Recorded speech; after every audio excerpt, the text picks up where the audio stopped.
No, say it isn't so. Look at that, I'm glad we did this. Have you ever been out in the middle of a snowstorm clearing your driveway and had a snowblower break down on you? Don't let that be you. In this video, we're gonna be going over how to prep your two-stage snowblower for the upcoming winter season. And in my experience dealing with these two-stage snowblowers, skipping one of these checkpoints could rear its ugly head on you at one of the worst possible times. Let's get into it. Hey guys and gals, welcome to Garage Gear. I'm JB, giving you the best tips and tricks to survive life in and out of the garage. And remember, if you're feeling the vibe and you want to be part of the tribe, subscribe. Here we go. First step, have fresh fuel on hand. And not just any fuel, you want to have ethanol-free fuel. I have preached this in many videos now. Ethanol-free fuel just burns better in these small engines. It costs a few cents more, but your startups will become so much easier. And because I'm consistent with running ethanol-free fuel in my machines, I can get this cord halfway out and the blower's already started up. You can usually find ethanol-free gas at a gas station nearby. If you're not quite sure where to find it, you can search ethanol-free gas near me on Google and you should have some luck. If for some reason ethanol-free gas is not available near you, what you could do is buy some stabilizer and put that in your fuel. That will clean up the fuel a little bit, but I will say this, in the past I have used stabilizer one year, but when I went to go start the snowblower up the next season, the snowblower just didn't run quite as well as it used to. Ultimately, it ran its best when it ran on ethanol-free gas. Next thing you're gonna wanna do is start it up. I like to start it up manually with the pull cord as well as with the electric start. Make sure that both are working. And once it's up and running, observe how it's running. Is it making any popping noises? Is it spitting smoke out? See if it's only running right on half choke. If you're seeing any of these issues, you're most likely looking at a carburetor clean out. Not a difficult task. I've done many videos on these in the past, and it's really nothing that a can of carburetor cleaner can't handle. Your carburetor is the heartbeat of your snowblower, and you want to make sure that it's clean and ready to go. After you ran the engine, give your oil a check. If it's golden and clear, have no fear. If it's all black, tip it back and drain it out. Snowblowers are expensive, but oil is cheap. Change your oil at least once a season. Next, you're gonna wanna give all your controls a check. Give your auger lever a pull. If you have any accessories like heated hand grips, turn those on. Any chute deflectors, check those. And next, check your drive system. Drive your snowblower around and make sure that it goes through all the gears just fine. If your snowblower is kind of bumbling along and doing this stop go motion, you probably have an issue down below with your friction disc. They kind of look like a pancake donut. You want to make sure that this black rubber around the outside is clean and fully intact. Inspecting your drive system segues nicely into the next checkpoint of checking your cables. Quick, simple adjustments here can actually make your snowblower improve its speed and its throwing power. If for some reason your snowblower feels a little sluggish, loosen this nut, thread this tube down, and then retighten the nut, and that'll tighten up your whole entire cable. Don't over tighten them though. This is only done on an as needed basis. And if you wouldn't mind hitting that like button down below to prevent this video from getting sluggish with the YouTube algorithm, I would greatly appreciate it.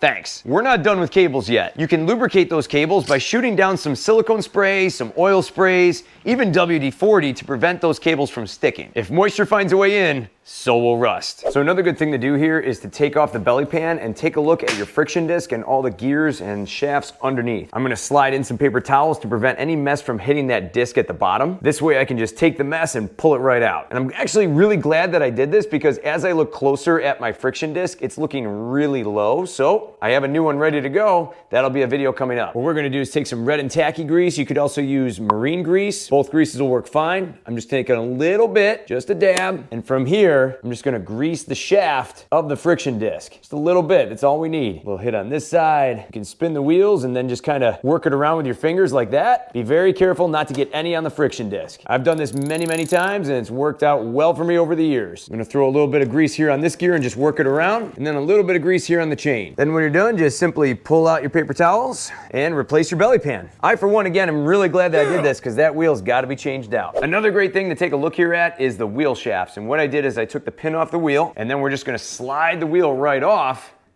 And you can see here that I have actually hit this with anti-seize years ago and it's still holding up. And what I'm gonna do here is just drip on just a little bit more anti-seize. This is gonna help prevent the wheel from sticking to the drive shaft. And if you ever have to do any repairs to maybe the friction disc or anything else inside, you have to take the wheels off. And in order to get to those, this can be a real problem if they're stuck on. And be careful, anti-seize is clothes's worst enemy. This stuff gets on everything, no matter what. And then just simply slide the wheel back on and reinsert your pin. Done deal. And just make sure you do that on the other side as well. Moving on to our next checkpoint here, we have the belts. And to get at them, what we gotta do is remove this belt cover. There's usually a 3/8 bolt on each side. All you really gotta do on most newer models is just loosen up the bolt and it should just pop right out. Same thing here on this side. Pull this cover off. There we go. From this side, the belts look okay.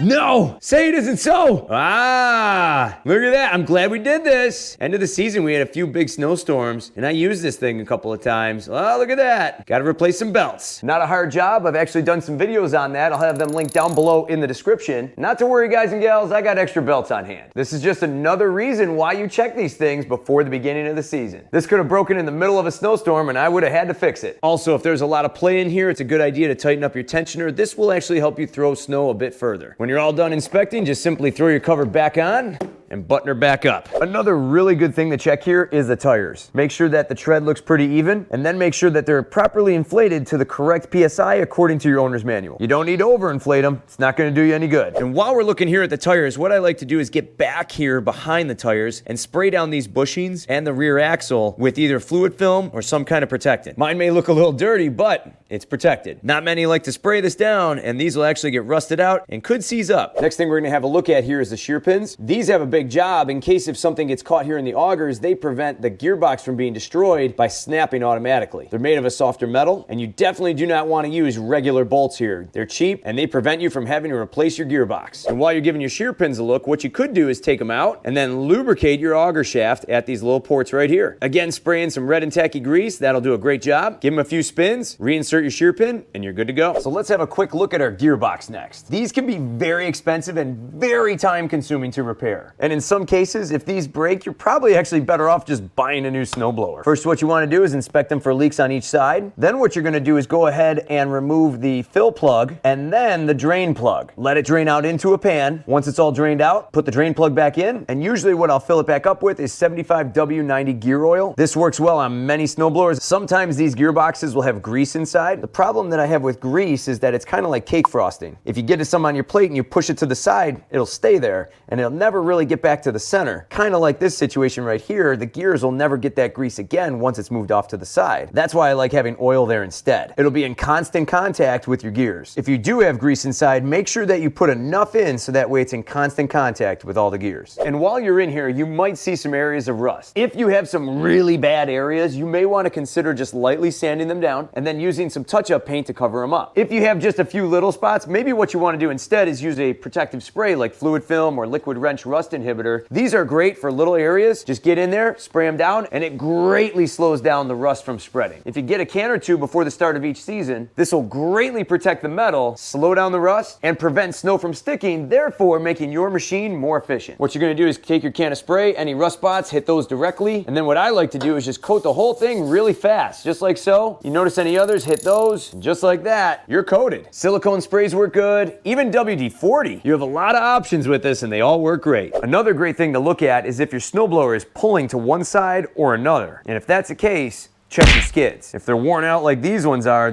pretty thin, replace them with brand new ones. These ones are kind of nice because once the one side wears, all you gotta do is just flip it over and you're good to go. These are relatively pretty cheap and quick to replace. A couple mechanics taught me in the past to set those skids to 1/4 of an inch. What I like to do is take some pencils and then I like to set them underneath each end. And right now, these can slide in really easy. That means the previous owner set their casters a little high, and what's gonna happen is snow is just gonna escape underneath. And some owners like to put it all the way to the ground, and that'll wear out this scraper bar really fast. And you run this risk. If you hit something big, maybe a curb, you're putting these augers closer to the ground, so that could potentially damage your gearbox. To me, I'd rather have just a thin amount of snow escape underneath the snowblower than risk damaging that gearbox. Now, really quick, if you're looking for some really good skids, check out these Armor skids. They're super thick and super long, allowing you to glide over bumps. They're a little bit more pricey, but in my mind, they're worth it because they smoothen out the ride. And they last 3 times as long as your normal skids. I have a lot of bumps along my long sidewalk, and right here, this long profile and this long angle here allow the snowblower to just glide right over bumps with ease. You have to special order them on the Armor Skids website, and by the way, this is non-sponsored. I thought these were just a really cool product to mention. I've had them for several years, and I've put them on this 1971 Aaron snowblower, as well as my 2013 snowblower. And these ones I've had for about several years now, and they're still going strong. One little tip though, do not buy these on Amazon. They're thinner and they only fit specific models. You want the real deal, you gotta get them on their website. Definitely worth checking out. I'll have the website linked down below in the description. Lastly, tighten everything up. There's a lot of nuts and bolts on these things, and over time, bump after bump, these can kind of come loose. Get in there, especially around the handlebars, chutes, and skids. Take 2 minutes and a couple of sockets and tighten every bolt.